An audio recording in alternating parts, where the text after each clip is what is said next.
প্রিয় দর্শক, এই জিলহজ মাস আপনার জীবনকে শূন্য থেকে উপরে নিয়ে যেতে পারে, গুনাহের জগৎ থেকে নেকির জগতে নিয়ে যেতে পারে, জাহান্নামের দরজা থেকে আপনাকে জান্নাতের ভেতরে পৌঁছাতে পারে। এই জিলহজ মাসে আপনি জিরো থেকে হিরো হতে পারেন। শর্ট টাইমে কোরবানি করার, হজ করার বা জাকাত দেওয়ার মতো সওয়াব হাসিল করতে পারেন। আমি বাড়িয়ে বলছি না, কমাইয়াই বলছি। আপনি যদি এই ভিডিওটা দেখেন জানতে পারবেন আসলে জিলহজ মাসের মধ্যে আল্লাহ তাআলা কি কি রেখেছেন, জিলহজ মাসের মধ্যে আল্লাহ তাআলা কি কি আমাদের জন্য সুযোগ দিচ্ছেন পাওয়ার বা লাভ করার। আপনি বিশ্বাস করবেন কিনা জানি না, আল্লাহ তাআলার কাছে এই জিলহজ মাসের যেই 10 দিন প্রথম, এই 10 দিনে যা চাইবেন আপনি সেটাই পাবেন। কারণ রমজান মাসকে যদি আপনি মাইনাস করেন, রমজান মাসকে যদি আপনি একটু আলাদা রাখেন, তাহলে সারা বছরের মধ্যে এই জিলহজ মাসের এই প্রথম 10 দিনের ধারে কাছেও অন্য কোনো আমল, অন্য কোনো দিন বা রাত নাই। আমি উদাহরণ হিসাবে আপনাকে বলি, রয়েছে আপনার শাওয়াল মাসের 6 রোজা, অনেক দামি, 1 বছর রোজা রাখার সওয়াব হয়। তবে এই জিলহজ মাসের কাছে শাওয়াল মাসের 6 রোজার কোনো দাম নাই। আপনি জানেন মুহররম মাসের রোজার কথা, মুহররম মাসের রোজা রাখলে আগে পরের সব গুনাহ মাফ হয়ে যায়। তবে মুহররমের রোজাও এই জিলহজ মাসের কাছে কোনো দাম নাই। আপনি জানেন শবে বরাতের কথা, রাত্রে আমল করলে গুনাহ মাফ হয়, এই সেই অনেক কিছু পাওয়া যায়। তবে ওই শবে বরাতের মতো মূল্যবান রজনীটিও এই জিলহজ মাসের কাছে কোনো ভ্যালু পায় না। মানে জিলহজ মাস অনেক দামি, অনেক মূল্যবান, অনেক দামি, অনেক মূল্যবান। বুঝতে পেরেছেন? তো এই জিলহজ মাসকে আপনি আমলে আনেন, আমলে কাটান, আমলে সাজান, ইনশাআল্লাহ আপনি অনেক বেশি উপকার পাবেন। এই মাসের এই প্রথম 10 দিন আপনি কিভাবে কাটাবেন সে সম্পর্কে আমি আজকের আলোচনায় কিছু পয়েন্ট আপনাদের সাথে শেয়ার করব, কিছু গুরুত্বপূর্ণ তথ্য আপনাদেরকে দিব। ইনশাআল্লাহ আপনারা এই পয়েন্টগুলো ধরে যদি আমল করতে পারেন, আপনারা অনেক বেশি এগিয়ে থাকবেন ওই সমস্ত লোকদের থেকে যারা ভুলভাল আমল করে বা নিজের মন মতো আমল করে। দর্শক মনে রাখবেন, জিলহজ মাস হলো আমলের ভান্ডার।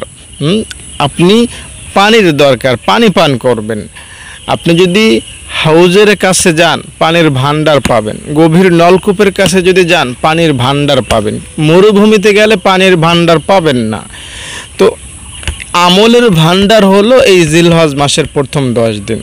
অন্য সময়ও আমল করতে পারবেন, সওয়াব পাবেন, তবে এই জিলহজ মাসে আমল করে যেই পরিমাণ উপকার পাবেন বা সওয়াব পাবেন সেটা পাওয়া সম্ভব না।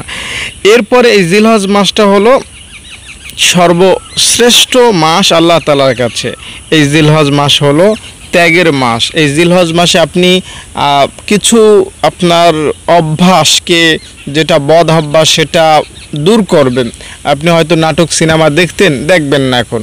আপনি হয়তো বেপরদায় চলতেন, বোরকা পরে রাস্তায় বের হতেন না, এখন ওটা করবেন না। অন্তত এই 10 দিন এমনভাবে সাজাবেন, এমনভাবে কাটাবেন যেখানে আল্লাহ তাআলা আপনার থেকে কোনো দোষ না দেখতে পান। দেখেন, আপনি আপনার বাড়িতে একটা মেহমান, একটা অনুষ্ঠান আয়োজন হচ্ছে, ধরেন আপনার ফ্যামিলিতে আপনার ছোট বোনের বিবাহের অনুষ্ঠান, সাপোজ বোঝানোর স্বার্থে বলছি। তো আপনি সেখানে যদি কোনো ভূমিকা না রাখেন, অনেক বড় গেট করা হলো, বাবুর্চি এনে রান্না করা হলো, এরপরে ওই বাড়ি থেকে মেহমান আসলো, আর আপনি কোনো প্রকার দায়িত্ব না নিয়ে চেয়ারে বসে বসে সারাদিন মোবাইল দেখতেছেন, বা আপনি সারাদিন ঘুরে ফিরে এসেছেন, তো এটা কিন্তু আপনার ঘরওয়ালাদের কাছে ভালো দেখাবে না। কেউ আপনাকে ভালো চোখে দেখবে না। আপনার বাবা মা, অন্যান্য ভাই বোন কেউ আপনাকে এটা ভালো চোখে দেখবে না। কিন্তু একই ঘটনাটা সারাদিন মোবাইল দেখা বা ঘুরে আসা অন্য দিন যদি হতো, আপনার বাবা মাও কিছু বলতো না, বা আপনার ভাই বোন আরও যারা আছে আপনাকে কিচ্ছুই বলতো না। আজকে একটা বিশেষ অনুষ্ঠানের দিন, আপনি যদি আপনার বোনের ওই বাড়ির মেহমানদের সাথে একটু কথা না বলেন, তাদেরকে একটু দেখা সাক্ষাৎ না করেন, একটু সাহায্য না করেন, ঘরের কাজকর্মে যদি একটু আগায় পিছায় না দেন, এটা কিন্তু আপনার জন্য অনেক চরম একটা ভুল, ঠিক না? তো ঠিক একইভাবে আপনি সারা বছর যা কিছু করেন না করেন ওটা আলাদা চ্যাপ্টার, ওটা আলাদা বিষয়, কিন্তু যে 10 দিন আল্লাহ তাআলা এত প্ল্যান প্রোগ্রাম করে বান্দাকে মাফ করবেন, সাফ করবেন, দিবেন, জান্নাতবাসী করবেন, জান্নাতের খাতায় লিস্ট করবেন, এই সেই উপকার দিবেন, গিফট দিবেন, এত কিছু আয়োজন করছেন যে আল্লাহ 10 দিনকে কেন্দ্র করে, সেই 10 দিনে যদি আপনি উদাসীন থাকেন অন্যান্য দিনের মতো, সেই 10 দিনে যদি আপনি অলসতায় কাটান অন্যান্য দিনের মতো, গুনাহে কাটান অন্যান্য সময়ের মতো, এটা কিন্তু আল্লাহ তাআলা ভালো চোখে দেখবেন না। তাই ভালো হবে যদি আপনি 10 দিনকে ভালোভাবে নেন, যদি আমলের নিয়তে এই 10 দিনকে কাটাতে পারেন ইনশাআল্লাহ।